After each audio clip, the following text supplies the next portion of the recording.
তিনটা লুক টানলে বেটা সারাদিনের কামড়া খরচ হয়ে যায়। হ্যাঁ ভিউটা দেখছেন ভিউটা শাকিল ভাই? ওই কঠিন ভিউ। মানে মনে হয় যে পাতাগুলো এরকম কালার। হ্যাঁ, বাড়িতে যাইবেন, সামনে যায় দেখাইবেন যে এই যে এই অবস্থা। এটা ফেসবুকে ছাড়ে দিলে এটা ভিউ হয়ে যাবে 10,000 উপরে আজকে। নিয়ে তাইলে ইনস্টা 360 কিনা লাগতো একটা।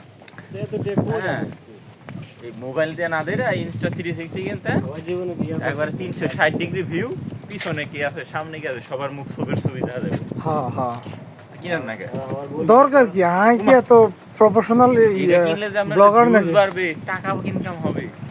আমি যদি প্রফেশনাল ব্লগার হইতাম তাহলে সব কিনা লাগবে না, আমরা নরমালটাই আপনার হাইলাইট হয়ে যাবে। বুঝছো আসেন কই কোরিয়া এই ওইদিকে সুন্দর আছে তো না? হ্যাঁ, সব দিকে সুন্দর। দেখাইতেছে। হ্যাঁ এ সারাটা রাত কাটা দেওয়া যাবে কিছু বক্স করে বাটাত নিয়ে আইতাম, বাটাত নিয়ে মুতিয়াই হতে যায়।